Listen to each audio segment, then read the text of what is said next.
గురువే నమః. మనం చెప్పుకుంటూ ఆపేసాము. అష్టాధ్యాయి ఆధునిక భాషాశాస్త్రం గురించి చెప్పుకుందాం. ముందు కొంచెం చెబుదామంటే ఆ కొట్టిని చెప్పడానికి ప్రయత్నిస్తాను. ఇంట్లో అదే ఉంటాం అన్న చదువుకోవడం వల్ల వచ్చింది అంతే చెప్తాను. పాణిని మహర్షి సంస్కృత భాష రచించిన అష్టాధ్యాయి వంటి వ్యాకరణం ప్రాచీన కాలంలో కానీ భాషాశాస్త్ర వృద్ధి పొందుతున్నటువంటి ఈ కాలంలో కానీ మరి ఏ భాషకు ఎవరు రచించలేదు అనే విషయం భాషాశాస్త్రవేత్త అందరూ కూడా అంగీకరించిందే. యూరప్ ఖండవాస సంస్కృతి గణశాస్త్రం మూలకందమైనట్లు భారతీయ సంస్కృతికి వ్యాకరణ శాస్త్రం మూలకందకమైంది. మన దేశంలో వ్యాకరణ శాస్త్రాభివృద్ధికి మూల కారణం వేద పరిరక్షణే అయినప్పటికీ పాణిని తద అనుయాయులైనటువంటి వైయాకరణులు వ్యాకరణాన్ని స్వతంత్రము పరిపూర్ణమైన శాస్త్రంగా తీర్చిదిద్దారు.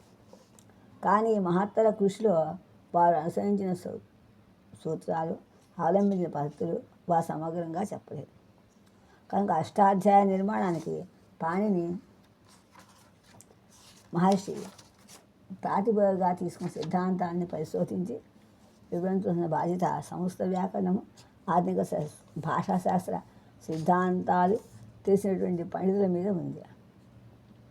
భాషాశాస్త్ర పరిశోధన వృద్ధి పొందుతున్న కొద్దీ పాణినీయానికి ప్రాతిపదికలైనటువంటి సిద్ధాంతాలకి ఆధునిక భాషాశాస్త్ర సిద్ధాంతాలకి అత్యధిక సాన్నిధ్యం ఉంది అనే విషయం మనకి అర్థమవుతుంది.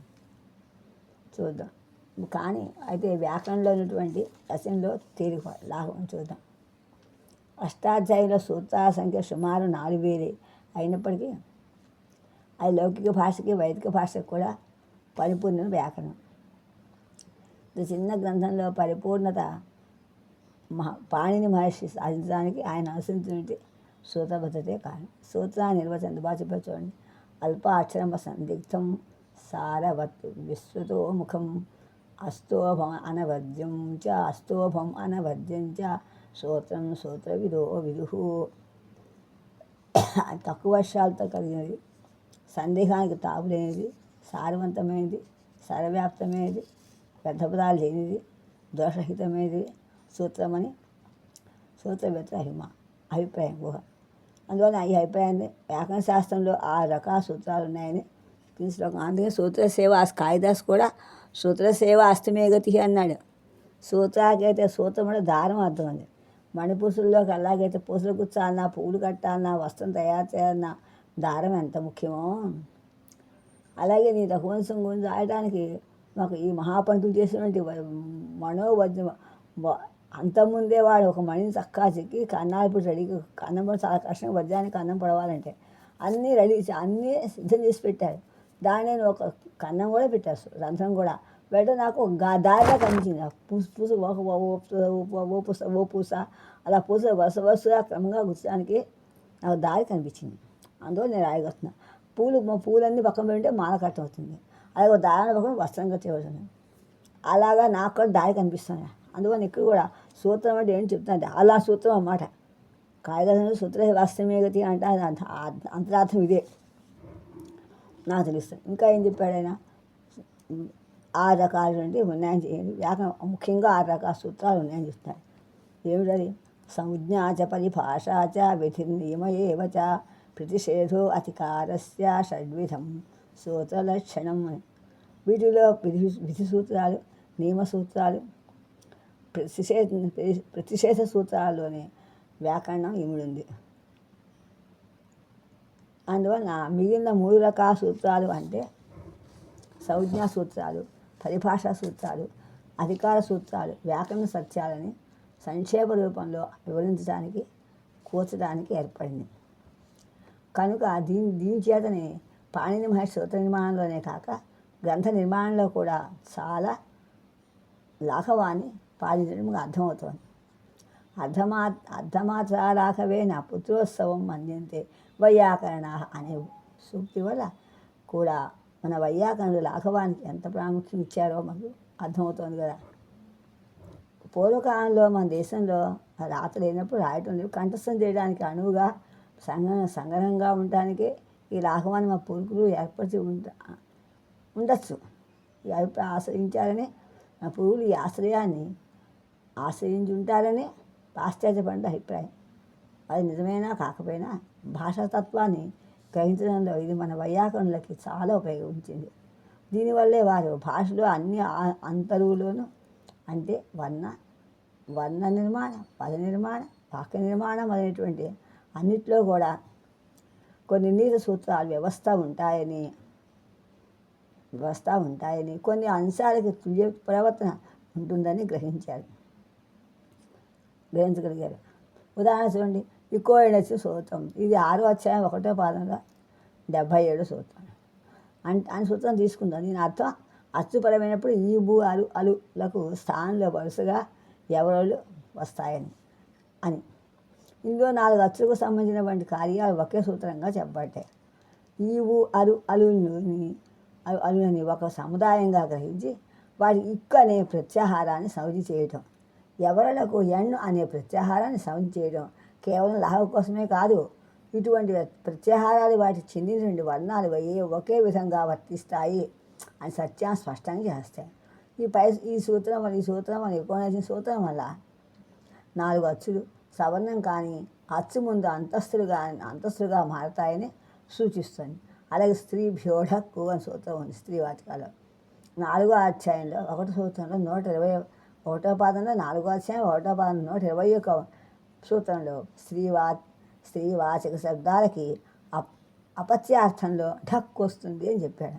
అపత్య సంతానం అంటే అనే సూత్రంలో వినతాగంగా మొదలైనటువంటి స్త్రీవాచక అన్నిటికీ కూడా సంగ్రహించకుండా స్త్రీవాచక శబ్దాలు అని అనటం వల్ల వాటిలో సాధారణ ధర్మాన్ని గ్రహించి వ్యాకరణలో లాభం సాధించబడింది. దీనివల్ల వ్యాకరణం భాషా వ్యవహర్తల మానస అంతరాల్లో ఉండే సాధారణీకరణంగా సన్నిహితమైంది. ఇదే ఇక వ్యాకరణ రచనలో వస్తే, వ్యాకరణ రచనలో లాభం సాధించిన సంజ్ఞా సూత్రాలు, పరిభాషా సూత్రాలు, అధికార సూత్రాలు కూడా కేవలం లాభం కోసమే కాకుండా భాషాతత్వాన్ని నిర్మించడానికి ముఖ్యంగా ఏర్పరచబడ్డాయని చెప్పచ్చు.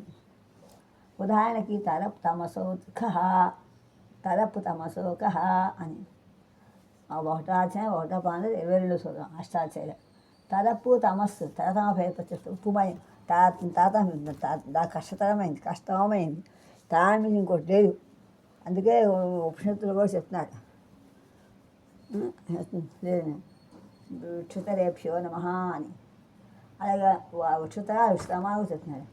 రెండింటికి ఒక తలస్నామ ప్రత్యయం, రెండింటికి కూడా ఖ అనే ప్రత్యయం సూచిస్తుంది. ఈ సూత్రంలో భాష తమ ప్రత్యయ సంబంధించిన కార్యాలు సమానంగా ఉండటం వల్లనే ఆ రెండింటికి ఖ ప్రత్యయం అనే ఒక సంబంధం వచ్చింది. ఇక సమర్థ పద విధి అన్నాడు. 2వ అధ్యాయం 1వ పాదంలో 1 సూత్రంలో పదానికి సంబంధించిన విధి సమర్థ ఆశ్రితమై ఉంటుంది. మొదలైన పరిభాషా సూత్రాలు భాషాశాస్త్రాన్ని సృష్టించినవే, భాషాశాస్త్రాన్ని స్పష్టీకరించినవే అనటంలో ఎలాంటి సందేహం లేదు. ఈ సందర్భంలో పరిభాష పునరేకదేవస్థా సతి కృష్ణం శాస్త్రం అభిజ్వలయతి ప్రదీపవతు తద్యథా ప్రదీప సుప్రజ్వలిత ఏకదేశస్థ సర్వం వేష్మాభిజ్వలయతి అనే పతంజలి మహర్షి వాక్యాలు గుర్తించుకోవాలి. తగింది. అధికా సూత్రాలు, సమాసాలు, తదితాలు వంటి ఒక వ్యాకరణాంశానికి సంబంధించిన సూత్రాలు మొదట నుండి అనువృత్తి ద్వారా తర్వాత వచ్చే సూత్రాల్లోకి వ్యాపిస్తూ అది ఏ భాగం కిందకు వస్తాయో సూచిస్తాయి. ఉదాహరణకు ప్రాక్ కడారాత్ సమాస, ప్రాక్ కడారాత్ సమాస అని 2వ అధ్యాయంలో 1వ పాదంలో 3వ సూత్రం ఉంది. ఇది అధికా సూత్రం. దీని తర్వాత కడార కర్మధారయే అని ఉంది. 2వ అధ్యాయం 2వ పాదంలో 35వ సూత్రం. అంటే అర్థం ఏంటి? వరకు సూయి ఇది 28 సూత్రాలు అన్నీ కూడా సమాస సంబంధించిన తెలుస్తాయి. 2వ అధ్యాయం దగ్గర నుంచి ప్రాకార దగ్గర నుంచి మరి మొత్తం ఈ అధ్యాయాలు కూడా మొత్తం 1 పాదాలు 2 పాదాలు 1వ పాదం 2వ పాదం తగ్గించి కూడా ఆ సూత్రాలు సమాసాలకు సంబంధించి తెలుస్తుంది. వర్ణం సవర్ణం సంధికరించింది. పాణినీయానికి ఆధారభూతమైనటువంటి 14 మహేశ్వర సూత్రాలు అనే విషయం అందరికీ తెలిసిందే. ముందు మనం చాలా చెప్పుకున్నాం. వీటిల్లో అక్షరసమామ్నాయం లక్ష్యాలు 14 సముదాయాలుగా విభజించబడింది. ఒక్కొక్క సముదాయం చివర ప్రత్యాహారం కోసం ఇష్టం చేయబడ్డాయి. వీటిలో వర్ణాలు అక్షరసమామ్నాయంలో ఉన్న క్రమంలో కాక చాలా చోట్ల క్రమం మార్చి కూర్చబడ్డాయి. అక్షరసమామ్నాయంలో వర్ణాలు స్థానప్రయత్నం భేదాన్ని అనుసరించి ధ్వని శాస్త్రానుసారంగా కవర్గ, చవర్గ, తవర్గ, టవర్గ, పవర్గ అని వరుసలో కూర్చబడ్డాయి. కానీ పాణిని మహర్షి పరిమిశ్రూత్రాలు అనబడే వాటిలో వర్ణాన్ని వ్యాకరణ రచనకి అనువైన రీతిగా క్రమం మార్చి ఇచ్చారు. ఉదాహరణ హైవరట్టు, లం అనే సూత్రాలు వర్ణాల క్రమం గమనించవచ్చు కదా. అంతేకాకుండా హకారం హైవరట్ అనే సూత్రంలో హల్లని సూత్రంలోనూ 2 సార్లు వచ్చింది. దీనికి కారణం హకారం సంధిలో కొన్ని చోట్ల కొన్ని వర్ణాలతోనూ మరికొన్ని చోట్ల మరికొన్ని వర్ణాలతోనూ సమానంగా ఉండటమే, సమానంగా ప్రవర్తించడమే. మహాభాష్యంలో పూర్వహకారం మహాభాష్యం పూర్వహకారం అట్టు హస్ ప్రత్యాహారాల కోసము పరహకారం రల్ షల్ వల్ ఛల్ ప్రత్యాహారాల కోసం ఉపదేశించినట్లుగా చెప్పబడింది. మహేశ్వర సూత్రాలు వ్యాకరణంలో సాధించాల్సిన సంధుల కోసం కూర్చబడ్డాయి. సంధుల కోసం పాలన సూత్రం కూర్చబడ్డాయి. కానీ కూర్చబడ్డాయి కాబట్టి మహేశ్వర సూత్రాలు వ్యాకరణంలో సాధించవలసిన సందర్భం కూర్చబడ్డాయి. కానీ సంస్కృత భాషలోని వర్ణాల పట్టిక ఇవ్వటానికి ఉద్దేశించబడినవి కాదు. కూర్చబడ్డాయి కానీ వర్ణాల పట్టిక ఇవ్వడం మాత్రం కాదు. కూర్చబడి అంటే తప్పు కూర్చబడి కావాలి అక్కడిక్కడ చెప్పాను, తప్పు చెప్పాను. వాటిలోని అంశాలు భాషలోని వర్ణాల పట్టిక ఇవ్వటానికి ఉద్దేశించబడినవి కావు. వీటిలోని అంశాలు వర్ణాలు అనడం కన్నా సంధి వర్ణాలు అనడం చాలా సముచితం కూడా. మా మహేశ్వర సూత్రాల్లో ఆయువు అరులో ఆయన దీర్ఘాతులు ఎక్కడా చెప్పలేదు. సంధి అయినప్పటికీ సంధిలో చాలా చోట్ల హ్రస్వాసులు దీర్ఘాతులు తుల్యంగా ప్రవర్తించడం వల్ల హ్రస్వాసు దీర్ఘాతులకు కూడా గ్రాహకాలని అనుది సవర్ణస్య చ ప్రత్యయ అని 1వ అధ్యాయంలో 1వ పాదంలో 69 సూత్రం చెప్పింది. అవసరమైన చోట్ల తపరకరణ దీర్ఘాతులకి హ్రస్వాసులకి భేదం సూచించబడింది. తపరస్తత్కాలస్య అని 1వ పాదం 1వ అధ్యాయం 70 సూత్రంలో వీటిలో విసర్జనీయము, ఉపధ్మానీయము, జిహ్వామూలీయము, కహ ఉపస్వార కూడా చేర్చబడలేదు. ఈ ధ్వనులకి పాణి శిక్షలో పరాశ్రయాలు అన్నాడు. పరాశ్రయాలు అంటే అనుస్వారో విసర్గస్య కహ్ పౌచాపి పరాశ్రయవు అని లేకపోతే అయోగవాహాలను కూడా పేరు పెట్టారు. ఉన్న పేరున్నాయి. కానీ పతంజలి మహర్షి అయోగవాహాలంటే ఉపదేశించకపోయినా భాషలో వినబడి అర్థం చెప్పారు. అంటే అటువంటి అంతఃపురము దుఃఖము వలన యదయుక్త మహర్షి పతంజలి చెప్పాడు. యదయుక్తావహంతి అనుపరిష్టాశ్చ శ్రూయంతే అన్నాడు పతంజలి. వీరి మతంలో అనాసిక్యానికి యమహల్లులకి అంటే కొన్ని సందర్భాల్లో పాశ్యంగా ద్విత్వం పొందే హల్లులు కూడా ఈ సముద్రంలో వర్తిస్తుంది. వాజసేయ ప్రాశక్య వ్యాఖ్యాత అయినటువంటి ఉపటుని మతంలో అయోగవాహాలంటే అకారాది వర్ణాల యుగంతో ఉచ్చరించబడేవని, స్వయంగా ఉచ్చారణయోగ్యాలు కావని అని అర్థం. అందుకే అమ్మహం ఉంది కదా. అయితే వీటిలో అకార వర్ణాలతో యోగం ఉచ్చరించబడేవి. వీటిలో మొదటి 3 హకారానికి, అనుస్వారం మకారానికి రూపాంతంగా కొన్ని సందర్భాల్లో వస్తాయి. పాణిని ఈ విషయంలో తమ వ్యాకరణం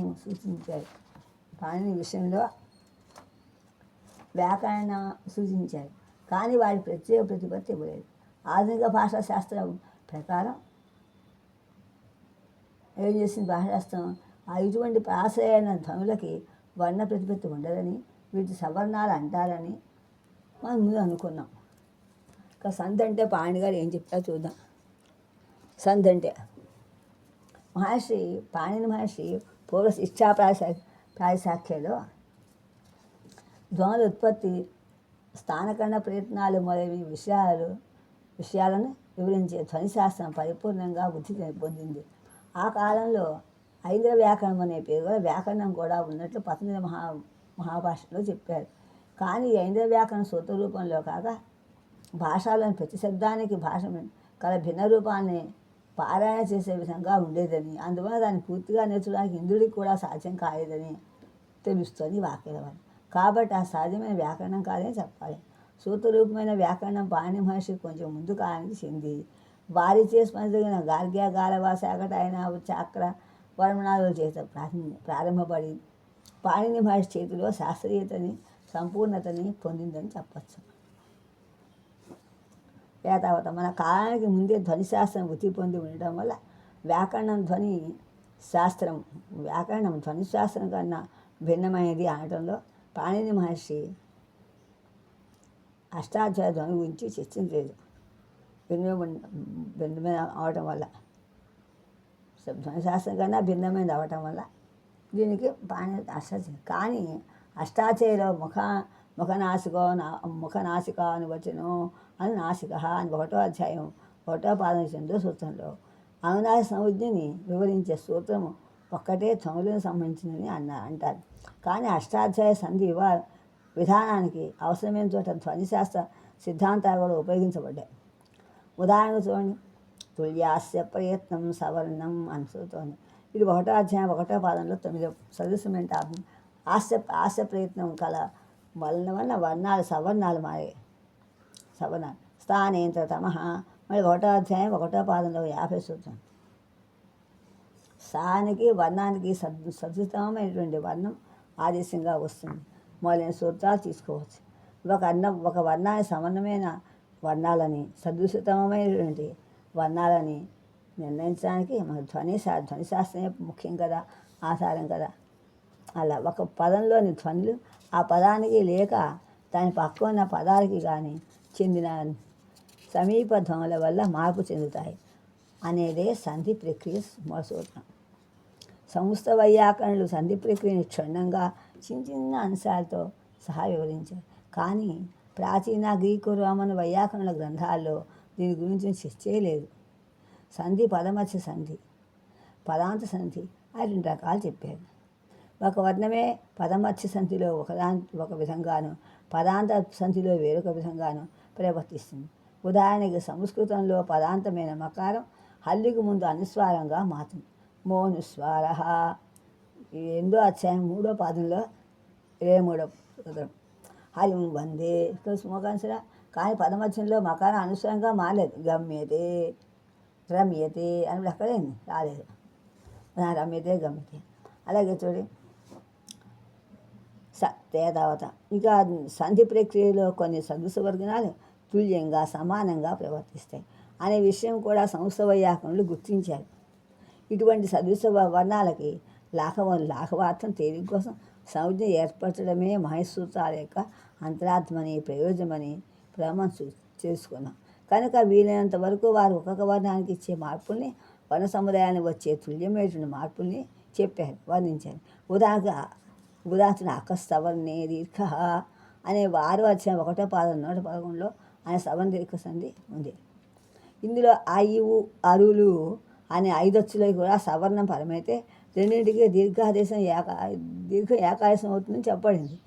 పాణిని మహర్షి ఈ 5 అచ్చులకు 5 సూత్రాలు రాయకుండా వీటిలో ఒక సాధారణ అంశాన్ని ఒక సూత్రంగా చెప్పడం భాషాశాస్త్రం చెప్పుకోదగ్గ విషయం. ఇటువంటిదే జమో హ్రస్వాద నిత్యం అని 8వ అధ్యాయం 3వ పాదంలో 32వ పాదంతో హ్రస్వాద తర్వాత ఉన్న గణన అనే 3 అనునాసికలు కూడా సంబంధించి సంధి 1గా వర్ణించబడింది. ఇప్పుడు ఒక్కసారి ఒకసారి ఆపుతాను. ఐవుళ్ళు అకసవన దీర్ఘ అన్నాడు. అంటే ఇందులో ఐవుళ్ళకు సవన దీర్ఘం తీసుకోవచ్చు అన్నాడు. 5 అచ్చులకి సవన దీర్ఘం వస్తుంది అన్నాడు. నేను ఇక్కడ పిల్లలకు చెప్తున్నప్పుడు నేను ఏకాదేశం అని చెప్పకుండా ఆ కాలంలో మా 40 ఏళ్ళ క్రితం నేను టీచర్గా పనిచేస్తున్నప్పుడు ఎవరికి చెప్పినా కూడా సమదీర్ఘం అంటే సామైన గుణాలు, సమయ వర్ణాలు, సామైన అభిరుచులు, సామైన పద్ధతులు అన్నీ కలిసిన వాళ్ళకి స్నేహం వస్తుంది. అది దీర్ఘకాలం ఉంటుందని చెప్పాను. ఎందువల్ల ఇవి చెప్తే సూతమ అకస్మ దీర్ఘ అని చెప్పాను. కానీ ముఖ్యంగా మన సంస్కృత భాషలో ముఖ్యమైన సూత్రాలు 3: అకస్మ దీర్ఘ, ఆద్గుణ, బుద్ధిరాదేశం అని దృష్టిలో నేను పెట్టుకొని ఆ పిల్లలకు అంతగా ఇంకేమో శిస్తు చేయడం. నేను అక్కడ ఏం చేశాను, ఒక పని చేశాను. అక్కడ వీళ్ళకి దీర్ఘం వస్తుంది. ఆ దీర్ఘం చాలా కాలం గుణంగా ఉండాలి. ఎందుకు ఆ సహనాభూత అర్థంలో మన వెంట వచ్చే వేయకుతే వధదేవనిచ్చే మనతో విద్యాస సర్వధన ప్రధానం. వచ్చి చదువు ఒకటే, ఇంకేం మనతో రాదు. ఎన్ని జన్మత స్నేహమే ఎన్ని తరతరాలు ఉంటుంది. 7 తరాలు ఉంటుంది చక్కగా. భార్య సంబంధం అన్నట్టు అది కూడా 7 తరాలు ఉంటుంది. అందువల్ల 7 చక్కగా 7 జన్మలతో కలిసి నిలబడే స్నేహం వాళ్ళు చక్కగా. అందువల్ల సహనాభూతి ఉండాలి. ఆ చెప్తే వాడికి ఆ సూత్రాలు రావు కదా, వాడికి తెలియదు కదా. ఏకాదశి ఉండదు, దానికి కొట్టి దానికి వస్తుంటే 2 సమయం దీర్ఘం ఎందుకు వస్తుంది అడుగుతారు. వాడికి ఏం చెప్తే వాళ్ళకి అర్థం కాదు. టీచర్ కూడా ప్రిన్సిపాల్ కూడా విసుగొస్తుంది, అందరికీ వినేవాళ్ళకు విసుగొస్తుంది. అప్పుడే ప్రిన్సిపాల్కి ఆకలిస్తుంది, ఆస్తంగా చెప్తున్నాను. కానీ నా ప్రాణోపక దీర్ఘం వస్తుంది. ఆ దీర్ఘం చాలా కాలం ఉంటుంది. ఆ దీర్ఘం గుణంగా ఉండాలి. చెడ్డ వాళ్ళతో స్నేహం చేయకూడదు, మంచి వాళ్ళతో స్నేహం చేయాలి. సుబుద్ధి కర్మానుసారం. చెడ్డవాళ్ళు నాకు మనుషులు 2 ఉంటే మంచి చెడు. మంచి అయితే మహాత్మ వస్తుంది, చెడైతే నాశనం అయిపోతాం. అందువల్ల సుగుణంతో ఉండాలి. ఆ సుగుణంతో కూడా దీర్ఘంగా ఉండాలి, సుగుణంతో ఉండాలి. అలా ఉన్నది మంచి ఏం చెడు ఏదైనా జీవితం ఎన్ని శ్రమైనా వస్తుంది. కానీ మంచి తీసుకుంటే మంచి ఏమైనా మనం కలుస్తాం.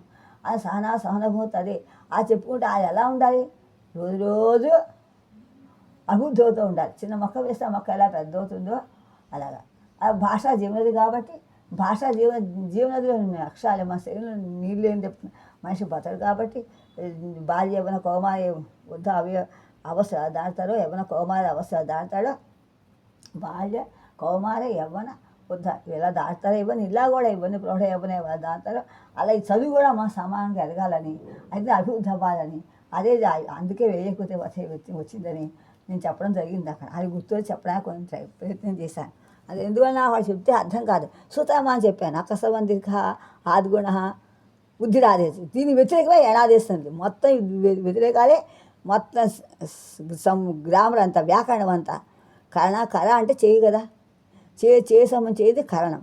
అది విశేషం. అది ఆసమంతాత్ కరణం. మంచి చెడు మన సమాజ జీవితాంతం వస్తుంది. అది ఎలా ఉండాలి, విశేషంగా విశిష్టంగా ఉండాలి. అదే వ్యాకరణం, అదే జీవనది, అదే భాషా జీవనది అని వాళ్ళకి చెప్పుకొచ్చాను.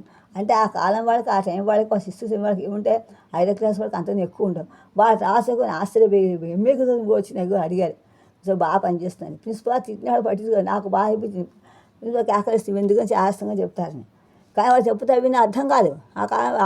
ఈ కాలం వాళ్ళకి ఈ కాలం అందుకే భాష ఈ కాలం అర్థమే చెప్పాలి అని నాకు అనిపించింది ఆ సమయంలో. చెప్పాను. అని మళ్ళీ ముందుకు వద్దాం, తర్వాత మళ్ళీ ముందుకు వద్దాం.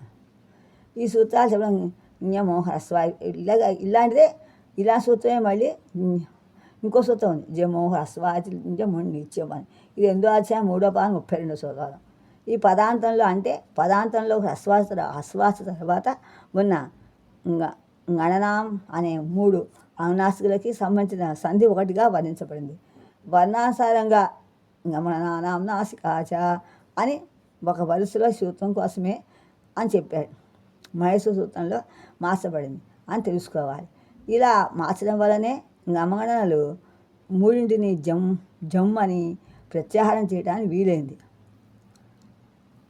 మాలో మకారం పెట్టే మకారంగా అనువచ్చింది గమనానాం నాసికాచ అని.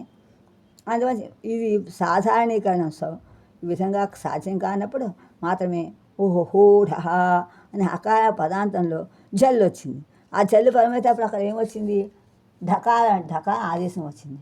సోఢ సహత అని ప్రత్యయ సూత్రాలు వచ్చి ఢా కాస్త ఢకార ఇలా చేస్తే ఇప్పుడు అర్థం ఏంటో సార్థకం చెప్పుకున్నాం. అర్థకం అంటే ఆధునిక భాషా శాస్త్రంలో అర్థకం సార్థకం అయిన వాటి చాలా ప్రాముఖ్యమైన చాలా చెప్పుకున్నాం. తనలో అర్థవంతమైనటువంటి భాగాలు లేని అంశాన్ని అర్థకం అంటారని, దీని సంధి వలన లేక ఆదేశం వలన వచ్చే రూపాంతరాన్ని సార్థకం అంటారని అంటారు అని ముందు మనం చెప్పుకున్నాం. ధాతుకి భూవాదయో ధాతవః ఉంది. భూవా 1వ అధ్యాయం 3వ పాదంలో 1వ సూత్రంలో భూవా అనే ధాతువులు ఉన్నాయి.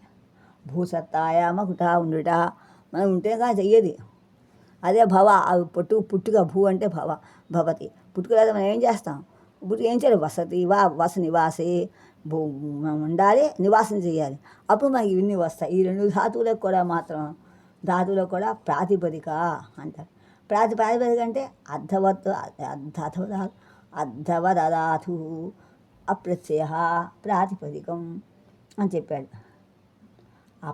అర్ధవత్ అధాతు అప్రత్యయ ప్రాతిపదికం. ఒకటో అధ్యాయం రెండో పాదంలో 40 సూత్రం చెప్పింది. అంటే అర్థవంతమైంది, ధాతువు కానిది, ప్రత్యయం కానిది, ప్రత్యయాంతం కానిది ప్రాతిపదిక అన్నారు. తథ్య సమాసాశ్చ అన్నాడు. మరి ఒకటో అధ్యాయం రెండో పాదంలో 40 సూత్రంలో కృదంతాలు, తదితాంతాలు, సమాసాలు కూడా ప్రాతిపదికలు అవుతాయి అన్నాడు. ప్రత్యయం అంటే ప్రత్యయం అంటే మూడో ప్రత్యయ సూత్రం. 3వ అధ్యాయం 1వ పాదం 1వ సూత్రం. 3, 4 ఈ అధ్యాయంలో అనుసరించబడే ప్రత్యయాలు. ఇందులో 3 పాదంలో 5వ అధ్యాయంలో 3వ పాదం 4 5 అధ్యాయాల్లో కూడా ప్రత్యయాల గురించి మనం చెప్తాడు. 3వ అధ్యాయం తగ్గించి 5వ అధ్యాయం వరకు మొత్తం దీంట్లో అనుక్రమించబడేటువంటి ప్రత్యయాలు చెప్తాడు. అవే సంజ్ఞని, వాటి సత్య ఉన్నాయని. ఈ 3 రకాల అంశాలు సాధన కిందకే వస్తాయి. 3 అర్థాలు సాధన కింద అర్థం కిందకు వస్తాయి. పాణిని మహర్షి ఈ 3ని కలిపి వ్యవహరించవలసిన అవసరం ఎక్కడా రాకపోవడం వల్ల ఆయన దాని సమయమైన సంజ్ఞ విధించారు. కానీ అంత మాత్రం చేత ఆయనకి భావన అనేటువంటి లేదు అనుకోకూడదు. అష్టాధ్యాయం మొత్తం చదివితే సమానార్థకమైన పరిసరానుగుణంగా భిన్న రూపాలు కలిగిన వాటిని ఆయన ఒకే అంశంగా పరిగణించట్లో మాకు తెలుస్తుంది. భాష అంతా ఆపుస్తున్న పడితే మొత్తం అష్టాధ్యాయం చదువుతుగా అర్థం కాదు. ఆ విషయం మనకి అన్నీ ఆయన వదిలిపెట్టలేదు, అన్నీ రాశాడు. అది తెలుస్తుంది అని తెలియదు. దీనివల్ల భాషా శాస్త్రజ్ఞులు భావన అనేటువంటి వ్యవహరించే భావనకి అతి సన్నిహితంగా తుల్యంగా అయినది కనుక భావన పాణినికి ఉంది అని తెలుస్తుంది. ఉదాహరణకు చూడండి, విభక్తి ప్రత్యయం తీసుకుందాం.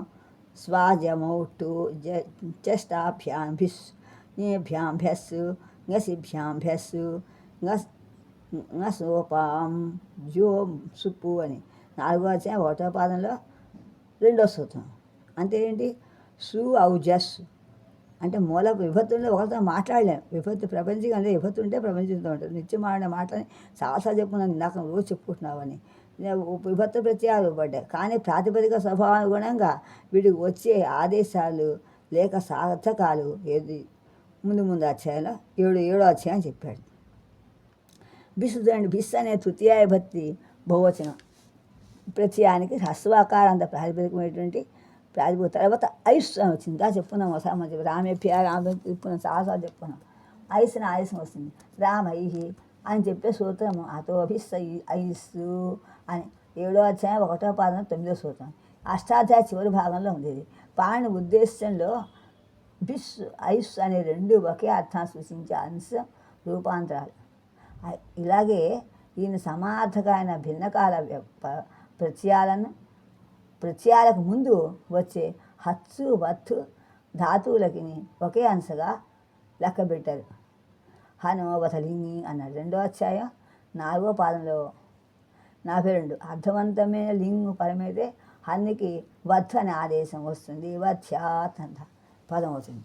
ఇలా ఆధునిక భాషాశాస్త్ర పితామహుడైనటువంటి లియోనార్డ్ బ్లూమ్ఫీల్డ్ 1933లో పీపీ పుస్తకంలో పాణి లోప విధానాన్ని మెచ్చుకొని దీన్ని జీరో అలోమోర్ఫ్ అని లోపసార్థకం అన్నాడు. రూపకంలో భాషాశాస్త్రాన్ని తీసుకున్న విషయం ప్రసిద్ధమైంది కదా. సంస్కృతంలో క్షత్రియవాచకమైనటువంటి జనబ శబ్దానికి అపత్యార్థంలోనూ రాజు అనే అర్థంలోనూ ఆ అంగ్ అనే ప్రత్యయం వస్తుంది. జనపదభ్యాం క్షత్రియోధం అన్నాడు. అంటే 4వ పాదం 1వ అధ్యాయం 168వ అధ్యాయంలో పాంచాల కానీ కాంభోజ శబ్దానికి కూడా వచ్చి ఆయన ప్రత్యయం కోసం లోపం లుక్కు వస్తున్నాడు కనుక కాంభోజ దేశపు రాజు, కాంభో దేశో రాజ అన్నాడు. కాంభోజో లుక్కు అన్నాడు. 4వ అధ్యాయంలో ఒకటో ఒకటో పాదంలో 177 సూత్రం. అంటే ఆధునిక పరిభాషలో కంపోజ్ శబ్దానికి తర్వాత అంగ్ ప్రత్యయం వచ్చి సార్థకమయ్యి లోపం జీరో అన్నమాట. లోపమైందన్నమాట. ప్రచ్ఛాది వృక్షాల ఫలం అనే అర్థంలో అణ్ ప్రత్యయం వాటికి వస్తున్నాడు. ప్రచ్ఛాది భ్యోన్ను 4వ అధ్యాయం 3వ పాదంలో 164 సూత్రం. ప్రాచ్యం అంటే కుబలం బదనం వంటి శబ్దాల లోపమే ప్రత్యయం లోపించిన కదా. పెద్ద లోపమే ప్రత్యయం లోపించినా దాని సంబంధించిన వ్యాకరణ కార్యం జరుగుతుంది. ప్రత్యయలోపే ప్రత్యయ లక్షణం సూత్రం ఉంది. ప్రత్యయలోపే ప్రత్యయ లక్షణం అని 1వ అధ్యాయం 1వ పాదంలో 62వ సూత్రం. కానీ కనుక ఆ లోపము లుక్కు స్లు లుప్పు అనేటువంటి సంజ్ఞల చేత కలిగితే ఆ ప్రత్యయానికి సంబంధించిన వ్యాకరణ కార్యం జరగదు. నలు మాతంగాస్య 1వ అధ్యాయం 1వ పాదంలో 63 సూత్రం. ఉదాహరణకి అగ్నిజిత్తు సోమవత్తు అనే పదాలు ఉన్నాయి. ఈ పదాలు మాటల్లో విభక్తి ప్రత్యయం లోపించిన అది సుప్తింగంతం పదం అనేటువంటి 1వ అధ్యాయం 4వ పాదంలో 14 సూత్రం వల్ల మనకి పద సంజ్ఞ కలవే అవుతాయి. ఉచ్చై నీచై సాయం చిరం అనే మొదలైన వీని కూడా అవ్య లింగ విభక్తి వచ్చిన శూన్య అని అవ్యయ అని అన్నాడు. ఈ లింగ విభక్తి వచనాలు ఉండవు తెలుగు చిరం కూడా తెలుగులో ఏంటి అప్పుడు ఇప్పుడు అది కూడా అవ్యం కాదు. అలా ఇలా ఎలా కూడా అలా ఇలా చెప్తున్నాం మనం. ఇవన్నీ కూడా మరి అవ్యయాలు కూడా వాటి తర్వాత వచ్చే స్త్రీ ప్రత్యయం విభక్తి ప్రత్యయాలు లోపించిన పరసవజ్ఞ కలివి అవుతాయి. దీనివల్ల లోపాన్ని కూడా పాణిని ఒక విధమైన ప్రత్యయ రూపంగా తీసుకున్నారని అర్థమవుతోంది.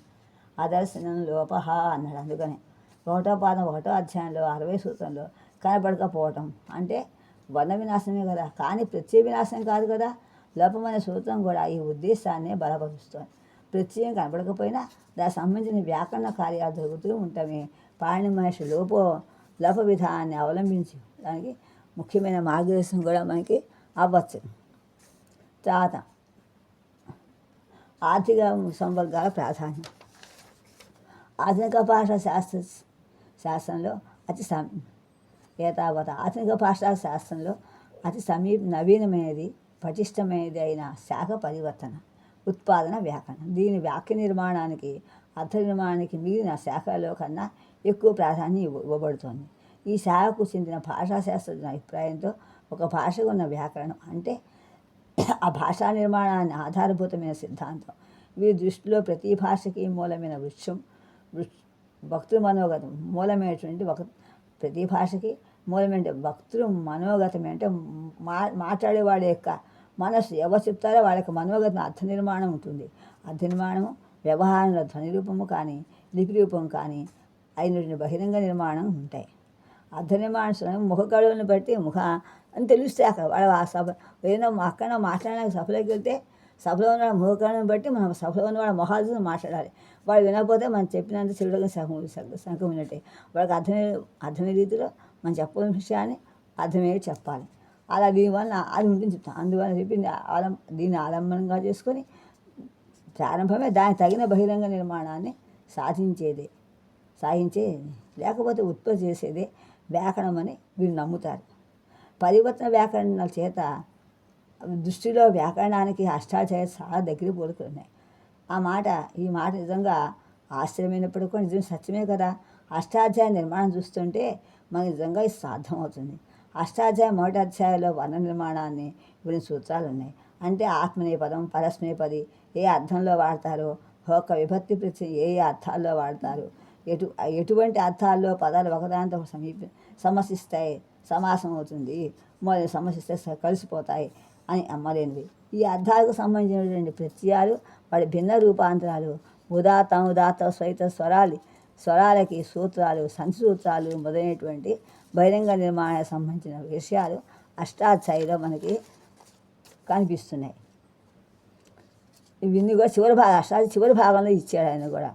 అంతేకాకుండా ప్రత్యయాలని విధించే సూత్రాలు ఈ ప్రత్యయానికి అర్థం ఇది అని చెప్పకుండా ఈ అర్థాన్ని వాచ్యం చేయడానికి ఈ ప్రతి సూత్రం వస్తుంది అని విధంగా చెప్పారు. ప్రయోగసరణ వ్యాకరణం దాన్ని కూడా సమర్థిస్తూ దీనికి ఈ అర్థం చెప్తేనే అది ప్రయోగం చేయాలి అని వ్యాకరణం. అందుకే వాగం శాస్త్రం పేరు అన్నయ్య గారికి వచ్చింది. సద్వాంశాసనత్వం కూడా అయిందన్నమాట ఇక్కడ. ఈ విధంగా ఉంటాయి. చూడండి ఇక్కడ ఉదాహరణకి బహుషు జనపదం అని 1వ అధ్యాయం 4-27 సూత్రంలో బహుత్వాన్ని ద్యోతం చేయడానికి బహువచన ప్రత్యయం వస్తుంది అని. వర్తమానే లటు 3వ అధ్యాయం 2వ పాదంలో 123 సూత్రం వర్తమానాన్ని ద్యోతం చేయడానికి లట్టు వస్తుంది. దీనివల్ల పాణి మహర్షి వ్యాకరణాన్ని అర్థ నిర్మాణానికి తగిన బహిరంగ నిర్మాణాన్ని ఉత్పత్తి చేసే సాధనంగా పరిగణించారని మనకి అర్థం అవుతుంది, తెలుసుకోవచ్చు. ఇలా కారక సిద్ధాంతాలు ఏమి ఇచ్చారు చూడండి. కారకం అష్టాధ్యాయి రచనా విధానంలో యథావత కారకం అష్టాధ్యాయి రచనా విధానం పద్ధతి ఫలానా అర్థంలో ఫలానా ప్రత్యయం వస్తుంది అనే విధంగా ఉంటుంది అని మనం ఇప్పుడు చెప్పుకున్నాం. నామ విభక్తి ప్రత్యయాలకు ఉన్నటువంటి అర్థాలు వర్గీకరించడానికి కారక ప్రక్రియ సృష్టించబడింది అని అర్థం. కారకం అంటే ఏంటి? వాక్యంలో నామవాచకాలకి అంటే వాక్యంలో నా పదాలకి క్రియలకి మధ్య గల పరస్పర సంబంధం అని స్థూలంగా చెప్పవచ్చు. క్రియ స్వయత్నం కారకత్వం. దీనివల్ల 2 నామాల మధ్య గల సంబంధాన్ని తెలిపే షష్ఠీ విభక్తి కారకం కాదు అని తెలుస్తోంది. అందువల్ల పాణిని చేసినటువంటి ఈ కారక విభాగం సంస్థానికే కాకుండా అన్ని భాషల్లో కూడా వర్తిస్తుంది. కనుక ఇది విశ్వజనీయ లక్షణం యూనివర్సరీ ఫ్యూచర్ అని చెప్పచ్చు. అష్టాధ్యాయులు 6 రకాలు ఉన్నాయి కారకాలు. ఏమిటివి? అవి పాణి ఇచ్చిన వరుసలో వాడు ఉపాదానం అంటే ధ్రువం అపాయే అపాదానం అన్నాడు. 1వ పాదం 4వ పాదంలో 1వ అధ్యాయం 4వ పాదంలో 24వ సూత్రం. అంటే విశ్లేషణ సంభవించినప్పుడు దేని నుంచి విశ్లేషణ జరుగుతుందో అది ధ్రువం అని. అదే నిశ్చయం, ధ్రువం నిశ్చయం అని అపాదానం. ఈ అర్థంలో సాధారణంగా పంచమీభక్తి వస్తుంది. పర్వతాత్ అవరోహతి, పర్వతం పడుతున్నాడు. అదేవిధంగా ధ్రువాన్ని ఆకు కానీ పండుగ అనుకోండి, నిశ్చయమే కాదు, ధ్రువమే కాదు, అది 2వ సంప్రదానం. కర్మణాయ అభిప్రేతి నా సంప్రదాయం అన్నాడు. కర్మణాయ అభిప్రేతి సంప్రదానం అన్నాడు. 1వ అధ్యాయం 4వ పాదంలో 32 సూత్రం. అంటే కర్మ చేత కర్త ఎవరిని ఉద్దేశిస్తాడో ఆ కారకం సంప్రదానం. అంటే ఈ అర్థంలో సాధారణంగా చతుర్థి విభక్తి వస్తుంది. విప్రాయ గాం దదాతి, పునుగు గోవునిస్తున్నాడు అని. నమస్కారంలో మనకు చతుర్థి విభక్తి వస్తుంది.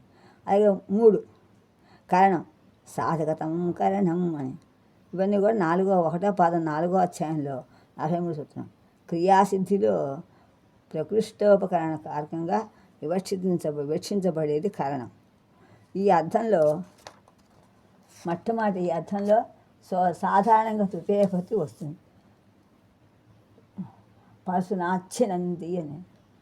ఆ పరిస్థితి చిన్నతి కొడుతున్నాడు తృతీయ పదం.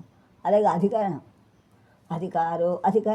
1వ పాదం 4వ అధ్యాయంలో 1వ అధ్యాయం 4వ పాదంలో 40 సూత్రం. 1వ అధ్యాయం 4వ పాదం 40 సూత్రం. కర్తకు కానీ కర్మకు కానీ ఆధారభూతమైనది అధికరణం. ఈ అర్థంలో సాధారణంగా సప్తమి విభక్తి వస్తుంది. కటే సేతే స్థాళ్యాం పచతి అని. 5 కర్మ కర్తూరీప్సితోత్తమం కర్మ అని 1వ అధ్యాయం 4వ పాదంలో 49 వస్తుంది. కర్తకి ఇష్టతమైనటువంటిది కర్మ.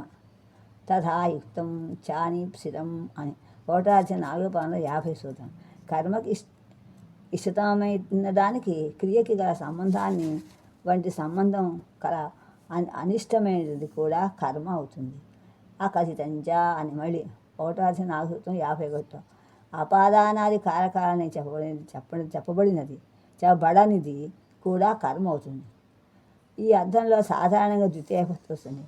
కటం కరోతి విషం భక్షయతి అని. గాం దుగ్ధోపయ అని. అంటే కటం కరోతి కొండ చేస్తున్నాడు, విషం భక్షయతి విషం తింటున్నాడు, భక్షణ పడుతున్నది. దుగ్ధ గాం ఆవుండి పాలు తీస్తున్నాడు, పాలని ఆవు అని. ఈ విధంగా కర్త స్వతంత్ర కర్త అంటే ఎవరు? స్వతంత్ర కర్త 1వ అధ్యాయం 4వ పాదంలో 50వ సూత్రం. క్రియాసిద్ధిలో స్వాతంత్ర్యం ఉన్నదిగా వివక్షించబడినది కర్త. చెరవ మనిషిగా ఆ మనిషి కర్త. తత్ప్రయోజకో హేతుశ్చ, అది మరి చెరవ మనిషి ఉంటుంది. తత్ప్రయోజకో హేతుశ్చ 1-4 పాదంలో 50 సూత్రం. కర్తకి ప్రయోజకమేది కర్త, హేతు అవుతుంది. ఈ అర్థంలో సాధారణంగా తృతీయపత్తు వస్తుంది. దేవదత్తేన కృతం దేవదత్తేన యజ్ఞదత్తేన కారితం. దేవదత్తేన కృతం దేవతం చేయబడింది. దేవదత్తేన యజ్ఞదత్తేన కారితం యజ్ఞం చేత చేయబడినది. దేవతం చేత యజ్ఞం చేత కారితం చేయబడినది. కారకాలకు పై ఇచ్చిన అర్థాలు సాధారణమైనవి కానీ తెలుసుకోవాలి. కొన్ని సందర్భాల్లో ఈ కారకాలకు ప్రత్యేక అర్థాలు కూడా ఉన్నాయి. ఉదాహరణ స్పృహధాతువుకి ఉన్న వాక్యంలో కర్తకి ఈప్సితమైంది సంప్రదానం అవుతుంది. స్పృహే ఈప్సిత అని 1-4 పాదం 36 సూత్రం. పుష్పేభ్యస్తు హైతి. కారకాలకి విభక్తులకి స్థిరమైన సంబంధం లేదు. పుష్పేభ్య పుష్పముల నుండి పుష్పాలు ఏమవుతున్నాయి? స్పృహైతి స్పృహం కోల్పోతున్నాయి పూర్ణని. అలాగే ఈ వాక్యం సంబంధం లేదు. వాక్య నిర్మాణంగా ఒకే కారకం భిన్న విభక్తుల మధ్య వ్యక్తీకరించబడుతుంది. అనభితే అని 2వ అధ్యాయం 1వ పాదంలో 1 సూత్రం. వాళ్ళ తింగ్ కృతు తథిత సమాసాల వల్ల కర్మాదులు చెప్పబడకపోతే ద్వితీయాధిపతులు వస్తాయని, చెప్పబడితే ప్రథమాధిపతి వస్తుందని తెలుస్తుంది. ఏమని తెలుస్తుంది? తింగు కృతు తథిత సమాసాల వల్ల కర్మాలు చెప్పబడకపోతే ద్వితీయాధిపతులు వస్తాయని, చెప్పబడితే ప్రథమాధిపతి వస్తుందని అర్థమవుతోంది.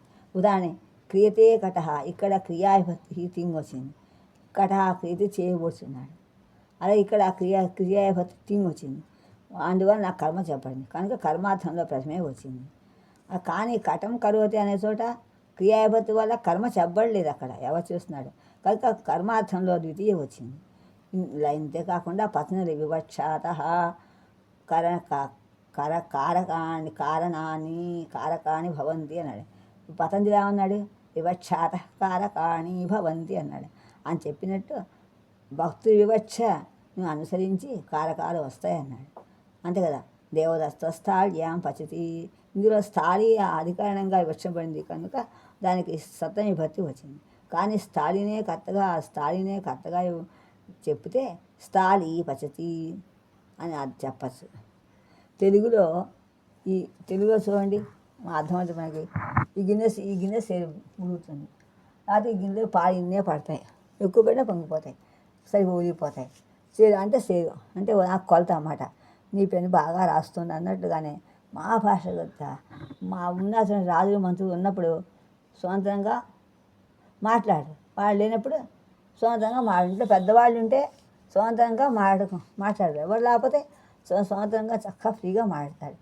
అలాగే అది ఎక్కడ కూడా ఏమవుతుంది? అసంతృప్తి లేనప్పుడు దానికి చెప్తున్నాను. మిగిలిన కారకాలు ఇదే విధంగా స్వతంత్రమైనట్టు అనంతరం చెప్పినట్టు వాక్యం చూడండి. విభక్తి అక్కడ ప్రధాన విభక్తి చెప్పారు చూడండి. ఏం చెప్పారు? ఏవంతర్హి పతంజలి ఏవంతర్హి ప్రధానేన సమావాయే స్థాళీ ప్రతంత్ర వ్యవాయే స్వతంత్రా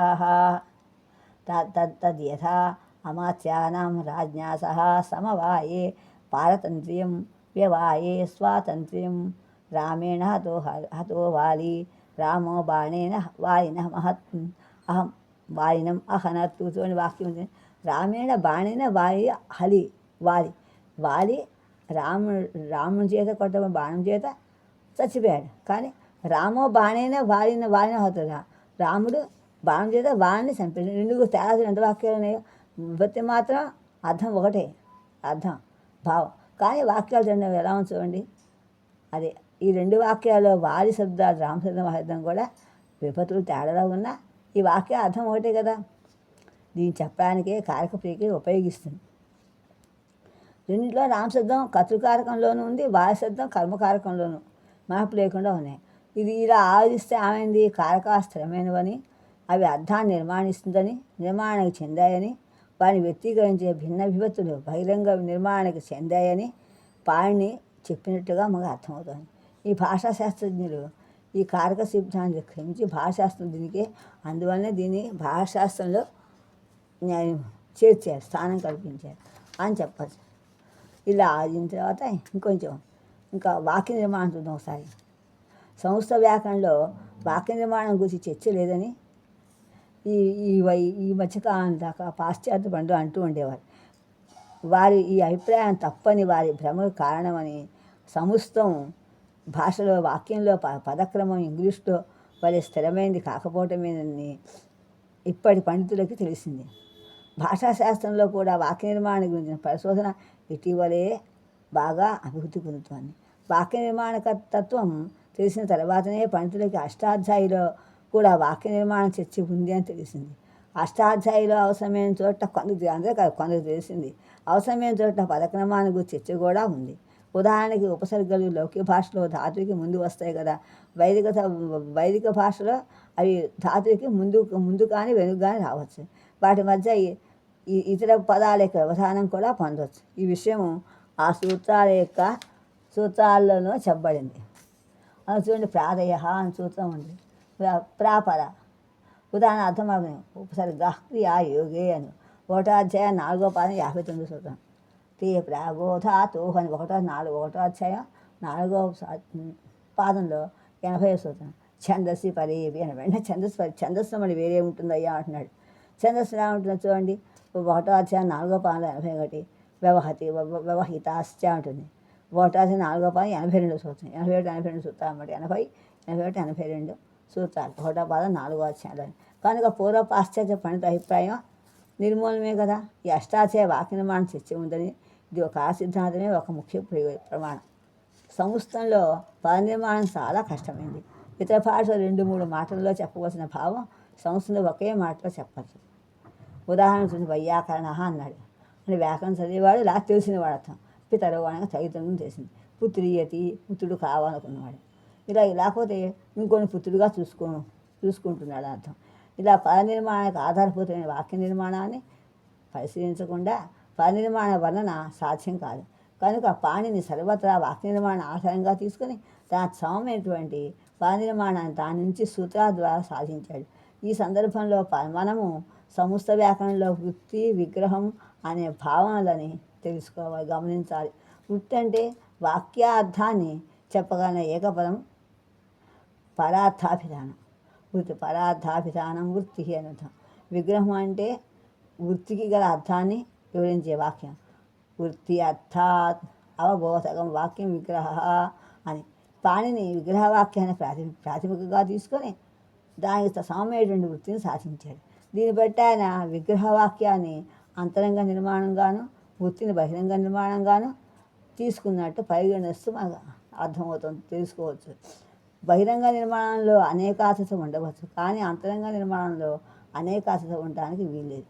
అదేవిధంగా వృత్తిలో అనేకార్థత ఉండవచ్చు, కానీ విగ్రహంలో మాత్రం అనేకార్థత ఉండదు. సంస్కృత భాషలో 5 రకాల వృత్తులు ఉన్నాయి. వాటి కృతులు, తథితాలు, సమాసాలు, ఏకవిశేషం, సనాద్యంత ధాతువులు. వీటిని గురించి సమగ్రంగా వివరించడం చూసే ప్రయత్నం చేద్దాం. ఈ రూపాన్ని సాధించడానికి ఆ సమయం సంపూర్ణ విగ్రహ వాక్యాన్ని పాణిని ఆధారంగా తీసుకున్నాడు అనడానికి కొన్ని ఉదాహరణల కింద పరిశీలించడం ప్రయత్నం చేద్దాం. కుత్తులు ధాతులో చేర్చబడే తిమ్ములు తప్ప మిగిలిన ప్రత్యయాలు కుత్తులు. కుదతింగు 3వ అధ్యాయం 1వ భాగంలో 93 సూత్రం. ఇవి అష్టాచర్య 3వ అధ్యాయం 1, 2, 3 పాదాల్లో ఇవ్వబడ్డాయి. చాలా కృత్ప్రత్యయాలు భావార్థంలో కానీ కర్తర్థంలో కానీ వస్తాయి. కర్తకరణార్థంలో వచ్చేవి కూడా కొన్ని ఉన్నాయి. వీటిలో కుత్యులు అనబడేవి కుత్యాహ, పెంగులహ అని 3వ అధ్యాయం 1వ పాదంలో 90 సూత్రంలో ఖలు ప్రత్యయాలు భావకర్మార్థంలోనే వస్తాయి. తయోరేవ కృత్యం ఖలథాహ అని 3వ అధ్యాయం 4వ పాదం 70 సూత్రంలో కర్తవ్య కృత ఈషత్కర కటో భవత కర్మ ఆసితవ్యం ఆసిత భావం. ఇలా ధాతువుకి వచ్చే కృత్ప్రత్యయం ఆ ధాతు మీద కానీ దానిలో గల అర్థాలను కానీ దాని ముందున్నటువంటి వచ్చే ఉపపదం కారకం మీద కానీ ఒక ధాతువుకి వచ్చే కృత్ప్రత్యయం ఆ ధాతు మీద ఉన్నటువంటి ధాతు మీద గల దానిలో వర్ణాల మీద కానీ ఇకుపథాశ్చ ప్రీకిర ఇకుపథాశ్చ ప్రీకర ప్రీకిర ఇగ్గు అనేది ఇగ్గు ఉపధాశ్చ ప్రీకిరహ అని సూత్రం 3వ అధ్యాయం 1వ పాదం 135. బుధ ప్రియ అన్నారు. దీని ముందు వచ్చే పదం ఉపపదం. కారకం మీద కానీ కర్మణ్యను 3వ అధ్యాయం 2వ పాదంలో 1 సూత్రం. కుంభకార కుంభం కరోతి కుంభకార ప్రియవసే వధ ఖచ్చు కుంభకార ప్రియవసే వధ ఖచ్చు అని సూత్రం.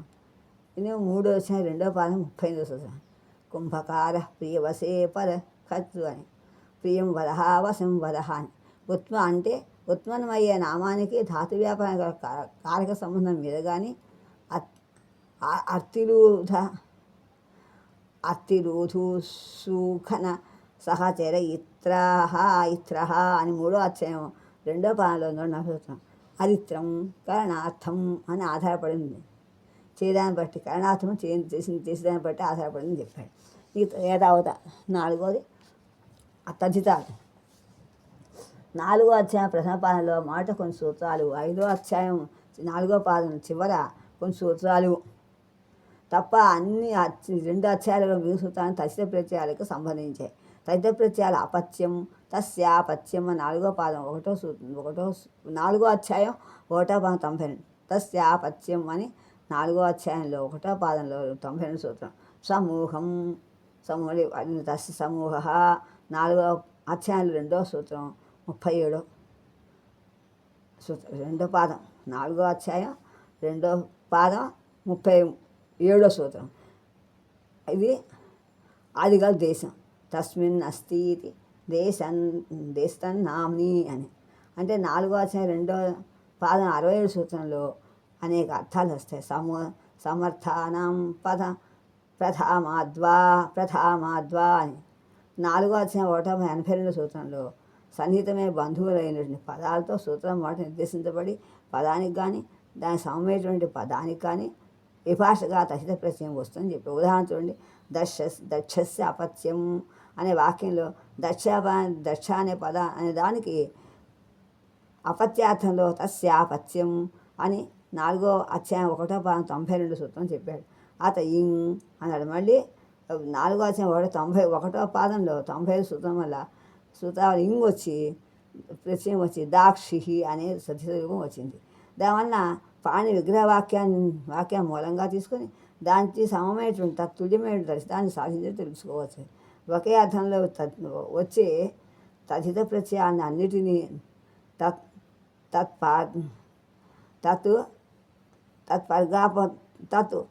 సర్గాపవాద రూపంలో పాణిని ఒకే చోట చేర్చారు. దృష్టం చూడమన్నారు. సామాన్య 4వ అధ్యాయం 2వ పాదంలో 7లో దృష్టం సామాన్య. ఈ అర్థంలో ఉత్సర్గ వాక్యం కూడా ప్రత్యయం ఉందని అన్నహ వశిష్ఠేన దృష్టం సామా వాసిష్టం అంటే ఏంటి? వశిష్ఠేన దృష్టం సామా ప్రత్యయం వచ్చింది. దృష్టం సామ దాకా చెప్పం కానీ దీని తర్వాత కరేర్ ఢక్కు అని 4వ అధ్యాయం 2వ పాదంలో 108 సూత్రంలో అపవాద సూత్రం వల్ల కలినాదృష్టం సామకాలేయం అని ఢక్కు ప్రత్యయం వచ్చి ద్రష్టం సామ అనే అర్థంలో వస్తుంది. పాణి దృష్టిలో అన్ను ఢక్కు ప్రత్యయ రూపభేదం ఉన్న రెండు కూడా అర్థం దృష్ట్యా ఒకటే అండి. దీనివల్ల మాకు అర్థమవుతోంది. ఇంకా సమాసాలు సూత్రాగ్రమం చెప్పుకుంది. సమాసాలు చూసి 2 సమార్థకమైన పదాలు బహువ్రీహిలో 2 మాత్రం లేక అతను ఎక్కువ ఉన్న పదాలుంటే బహువ్రీహి సమాసం. ఏ సందర్భాల్లో సమసిస్తాయో వివరించే సూత్రాలు అష్టాధ్యాయ 2వ అధ్యాయంలోనే రెండు పాదాలు చెప్పాడు. మొదటి 2 పాదాలు చెప్పించాడు. సమాసాన్ని విధించిన సూత్రాలు ఫలానా పదంతో సమసిస్తుంది అనే విధంగా చెప్పాడు. పంచమి భయేన 2వ అధ్యాయం 1వ పాదం 37. విశేషేణ బహుళం 2వ అధ్యాయం 1వ పాదం 57లో. ఈ సూత్రంలో ప్రథమ విభక్తిలో ఉన్న పదమే సమాస రూపంలో మొట్టమొదటి వస్తుంది. సమాసంలో పదాలకు ఉన్న విభక్తులు లోపిస్తాయని సుపోధాతు ప్రాతిపదికయో అని 2వ అధ్యాయం 4వ పాదంలో 77 సూత్రం. దీనివల్ల సమాసాలకి వాడి విగ్రహవాక్యాలు ప్రతిపలుగా తీసుకోబడ్డాయని మనకి తెలుస్తుంది. దీనికి ఇంకా దృష్టాంతం కావాలంటే ఉపమితం వ్యాఘ్రాతి సామాన్య ప్రయోగి అని 2వ అధ్యాయం 1వ పాదం 56లో. అలాగే అంటే ఉపమితమైన వ్యాఖ్యాశార్థాలతోటి సామాన్య ధర్మం ప్రయోగించబడినప్పుడు సమసిస్తుంది అని ఈ సూత్రం తీసుకోవద్దు. దీనివల్ల పురుష వ్యాఘ్రహ ఇవ పురుష వ్యాఖ్రైవ పురుష వ్యాఘ్ర అవుతుంది. అలాగే పురుష వ్యాఖ్రయో సూర, దాంట్లో సామానార్థం సూర్యుడు అర్థం కనుక దీని సమాసం నిష్పన్నం కాదు. సంబంధం ఇంకా ఏకశేషం సముస్తంలో ఒకే మాట దాని అర్థాన్ని దానితో కూడిన మరొక అర్థాన్ని మరొక మాట అర్థాన్ని కూడా సహితంగా కొన్ని సందర్భాల్లో సూచిస్తుంది. పితరో పితరో పిత మాత్ర అని 1 అధ్యాయంలో 70 సూత్రం. భ్రాతరో భ్రాతాచ స్వశాచ పుత్రో పుత్రశ్చ దుహితాచ భ్రాతృపుత్రో స్వశ్రు దుహితృభ్యాం అని 1 అధ్యాయం 2వ పాదంలో 60 సూత్రాలు. ఇటువంటి సాధించడానికి పాణిని ఇలా చెప్పినట్టుగానే ఈ విధంగా చెప్పినట్టు పిత మాత్ర అని 1 అధ్యాయం 2వ పాదం 73లో మాతృశబ్దంతో కూడి ఉంటే పితృశబ్దం ఒక్కటే భాషగా మిగులుతుంది. అందువలన మాత పితరో అని 2 శబ్దాలుగా నిర్మాణాన్ని దానికి తుల్యమైన అర్థం గల శబ్దాన్ని ఏకశేషం అంటారు. అలాగే 2 మిగటం ద్వాసాధ్యం భ్రాతరో అనే వృత్తిలో అనేకార్థత మూలమైనటువంటి విగ్రహవాక్యం వలన భ్రాతాచ స్వసాచ అలా దాని లేదు అక్కడ ఉంది. ఏకశేషం ఏంటి? శివాస శివస్య శివౌ, ఇద్దరు ఒకటే. శివాస శివుడు, శివ అంటే అమ్మవారు, శివస్య శివుడు, ఇద్దరు ఒకటే. అది ఏకశేషం. శివాస శివస్య శివౌ అని అర్థం. అదే సనాద్యంత రూపాలు. సనాది ప్రత్యయాలు 3, 1, 5 నుంచి 3వ అధ్యాయం 1వ పాదం 5వ సూత్రం 30 సూత్రాల వరకు ఇవ్వబడ్డాయి. అవి నామపదాలే ధాతువులకు కానీ ఇచ్ఛా ఆచారం మొదలైన అర్థాల్లో చేరి క్రియాప్రత్యయాన్ని పొందడానికి తగిన అవుతాయి. వీటిని చెప్పడానికి శాసించడానికి పాడిన అర్థానికి సన్నిహితమైనటువంటి పౌర్ణవాక్యాన్ని మూలంగా తీసుకున్నాడు. ధాతు కర్మణ సమానకర్తృగా ఇచ్ఛాయాం వా అని 3వ అధ్యాయం 1వ పాదంలో 7వ సూత్రం చెప్పాడు. ఇషుధాతుకి కర్మైనటువంటి దానితో ఇషుధాతుకి కర్మయి దానితో సమాసకృతమైనటువంటి కర్తృకమైనటువంటి ధాతుకి ఇచ్ఛార్థంలో విభాషగా సన్ అనే ప్రత్యయం వస్తుంది. కర్తుమిచ్చతి చికీర్షతి ఉపమానదాచారే ఉపమానాదాచారే అని 3వ అధ్యాయం 1వ పాదంలో 10వ సూత్రం. కర్మయి ఉపమానమైనటువంటి సుబంతానికి ఆచారార్థంలో విభాషగా క్యాచ్ ప్రత్యయం వస్తుంది. పుత్రైవ ఆచరతి ఛాత్రం పుత్రీయతి ఛాత్రం పుత్రులాగా శిష్యుడు అన్నమాట. ఛాత్రం పుత్రమివ ఆచరతి ఛాత్రం పుత్రీయతి ఛాత్రం పుత్రమివ ఆచరతి ఛాత్రం పుత్రీయతి ఛాత్రం అర్థం. సూత్రాల క్రమం చూడండి. ఆధునిక భాషలో భాషాశాస్త్రంలో సంధి ప్రక్రియకు సంబంధించినటువంటి సూత్రాలు పరివర్తన సూత్రాలు ఒక నిర్దిష్ట క్రమంలో వచ్చినట్లయితే అది వ్యాకరణంలో శాస్త్రీయతని లాఘవాన్ని సాధిస్తుందని చెప్పాడు. ముందు మనం చెప్పుకున్నాం. అష్టాధ్యాయులో కూడా సూత్రాక్రమం ప్రాధాన్యం ఉంది. విప్రషేధే పరం కార్యం అని 1వ అధ్యాయం 4వ పాదం 2వ సూత్రం. తుల్యబలో విరోధం 2 సూత్రాలు ఒకేసారి ప్రవహించడానికి అవకాశం ఉంటే వాటి కూడా పరమేదే వర్తిస్తుంది అనే విషయం కూడా పరిభాష అధ్యాయంలో అంతటికీ వర్తిస్తుందో కూడా వృక్షేభ్య అనే పదం సాధించడంలో వృక్ష అనే శబ్దానికి సుపిచ అని 7వ అధ్యాయంలో 3వ పాదంలో 102 సూత్రం వలన మనకి ఆకార దీర్ఘము బహువచనంలో చెల్యతే అని సూత్రం. బహువచనే చెల్యతే అని బహువచనంలో అని బహువచనే చెల్యతే సూత్రం 7వ అధ్యాయం 3వ పాదంలో 103 అనే దానికి ఏకారం చెప్పడానికి ఏకారం రావడానికి అవకాశం ఉండగా ఈ రెండింటిలో పరమైన బహువచనానికి చెల్యతే ఆ సూత్రమే ప్రవర్తిస్తుంది. అవసరమైనప్పుడు కూడా చెల్యతే సూత్రం వస్తుంది చెప్పారు ఇక్కడ. ఇంతేకాకుండా అష్టాధ్యాయ 8వ అధ్యాయంలో 2, 3, 4 పాదాలను త్రిపాది అంటారు. పూర్వత్రా సిద్ధం 8వ అధ్యాయం 2వ పాదం 1వ సూత్రంలో ఈ సూత్రం మీద సపాద సప్తాధ్యాయి ఆ సూత్రాలు ప్రవర్తించడానికి త్రిపాది అసిద్ధమని, అంటే త్రిపాదిలో ఒక సూత్రం ప్రవర్తించినా దాని తర్వాత అవకాశం ఉన్న సప్తాధ్యాయ సూత్రాలు ప్రవర్తించడం అర్థం. త్రిపాదిలో కూడా పౌరసూత్రం వర్తించడానికి పరసూత్రం అసిద్ధమని చెప్తోంది. అసోవాదిత్య అసావాదిత్య ఏచోయం ఏచోయవాయవ ఏచ అయావహ ఏచవయ అంటే ఏంటి? ఏచవయ అంటే ఎనాదేశాన్ని ఎక్కువ గంటలు వస్తాయని. అలా 6వ అధ్యాయం 1వ పాదం 70 ఉంది. అసో ఆదిత్య వర్ణలోపస్య కల్యస్య అని 8వ అధ్యాయం 3వ పాదంలో 19వ సూత్రం. ఇక్కడ అకస్సవర్ణి దీర్ఘహాసి కూడా చెప్పాడు. 6వ అధ్యాయం 1వ పాదంలో 3:1 చెప్పాడు.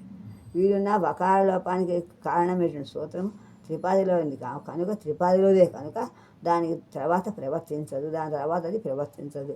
ఇదే విధంగా రాజభి నా లోప ప్రతిపాదకస్య 8వ అధ్యాయంలో 2వ సూత్రంలో 8వ అధ్యాయం 2వ పాదంలో 7వ సూత్రంలో ఇప్పుడు అతోభి సైస్సు 7వ అధ్యాయం 9వ సూత్రం.